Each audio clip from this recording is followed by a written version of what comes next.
বন্ধুরা, এই মুহূর্তে সব থেকে বড় খবর, বঙ্গোপসাগরে আবার একটি ঘূর্ণিঝড় সৃষ্টি হচ্ছে।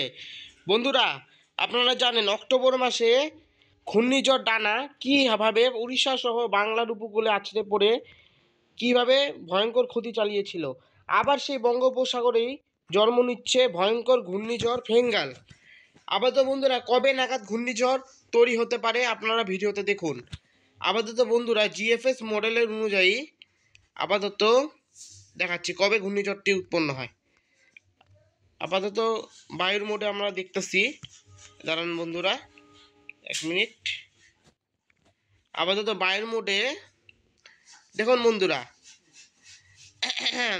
23 তারিখ শনিবার নাগাদ একটা কিন্তু ঘূর্ণাবর্ত তৈরি হচ্ছে দক্ষিণ ভারত মহাসাগরের কাছাকাছি একটা ঘূর্ণাবর্ত তৈরি হচ্ছে এবং এই ঘূর্ণাবর্তটি ধীরে ধীরে শক্তি বাড়াবে। দেখুন শক্তি আরও বাড়াচ্ছে। এটা কিন্তু ভারত মহাসাগরেই জন্ম নেবে ঘূর্ণিঝড়টি, না কোন বঙ্গোপসাগরে নয়, এটা দেখার বিষয় এখন। আপাতত ঘূর্ণাবর্তটি নিম্নচাপে পরিণত হবে শনিবার 24 তারিখ, 24শে নভেম্বর শনিবার রবিবার এটি নিম্নচাপে রূপান্তরিত হবে এবং নিম্নচাপে রূপান্তরিত হয়ে এটি আরও একটু শক্তি বাড়িয়ে আবার গভীর নিম্নচাপে রূপান্তরিত হবে। গভীর নিম্নচাপে রূপান্তরিত হওয়ার পর এটি শ্রীলঙ্কার গা ঘেঁষে যাবে ক্রমশ। দেখুন শ্রীলঙ্কাতে এটি বৃষ্টিপাত ঘটাবে। দেখাই আপনাদের, শ্রীলঙ্কাতে দেখুন ভারী বৃষ্টি হবে এই সমস্ত এলাকাতে। আপাতত দেখি ঘূর্ণিঝড়ের রূপ নেয় কি না এটি। আপাতত এটি ঘূর্ণিঝড়ের প্রবল সম্ভাবনা রয়েছে। আপাতত দেখি এটা এগোতে থাকুক। 26 তারিখ, 27 তারিখ, দেখি 27 তারিখ, তারপরে আর একটু দেখি যদি।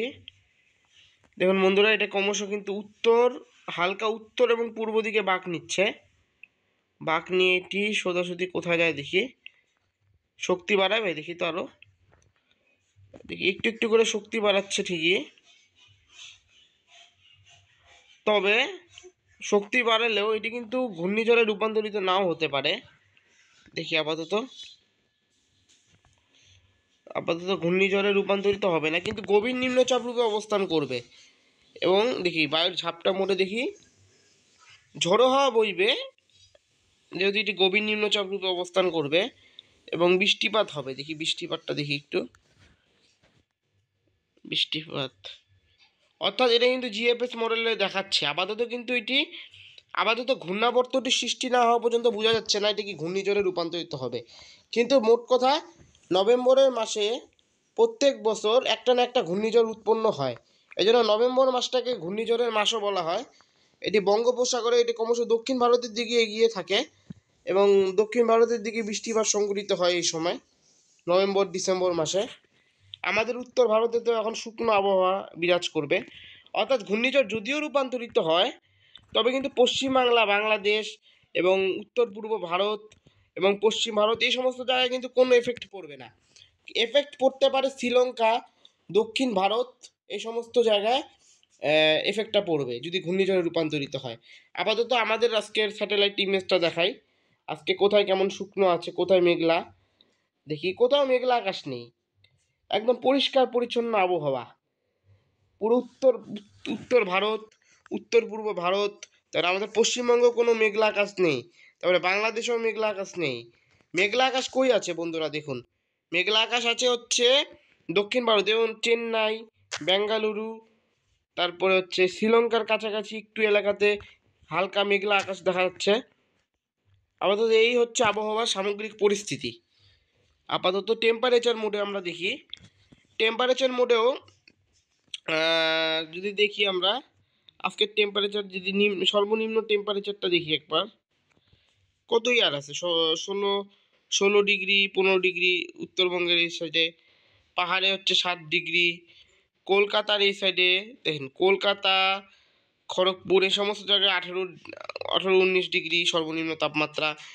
সাগরের কাছাকাছি যেমন সুন্দরবন এলাকাতে একটু একটু তাপমাত্রা বেশি আছে, এটা 20 ডিগ্রির উপরেই রয়েছে উপকূলীয় এলাকাতে। তারপরে বাংলাদেশেও একই আবহাওয়া রয়েছে, 16 ডিগ্রি ঢাকা, রংপুর। উত্তর পূর্ব ভারতেও একই পরিস্থিতি। আর পার্বত্য অঞ্চলে তো হিমালয় পর্বতমালাতে এই সময় তুষারপাত শুরু হয়ে গিয়েছে, দেখুন বন্ধুরা, গভীর তুষারপাত। এবং কাশ্মীরের আবহাওয়াটাও দেখে নিই একবার।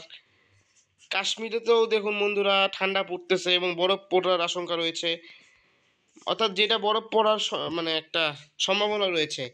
এই হচ্ছে পরিস্থিতি। এবং সর্বোচ্চ তাপমাত্রাটাও দেখা যাক একটু। সর্বোচ্চ তাপমাত্রা 1টার দিকে রেকর্ড করা হয়।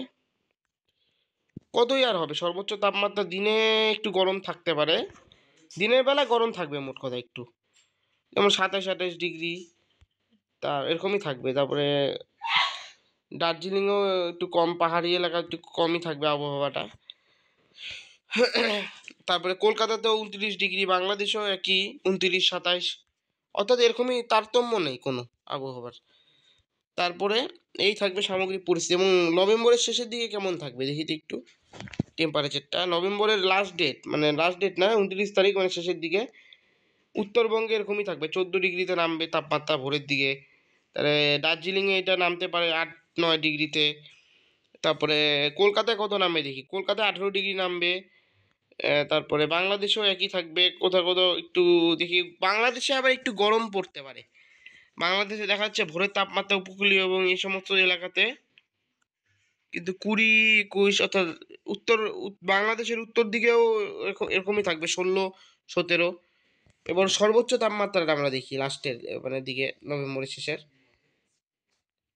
একই থাকবে,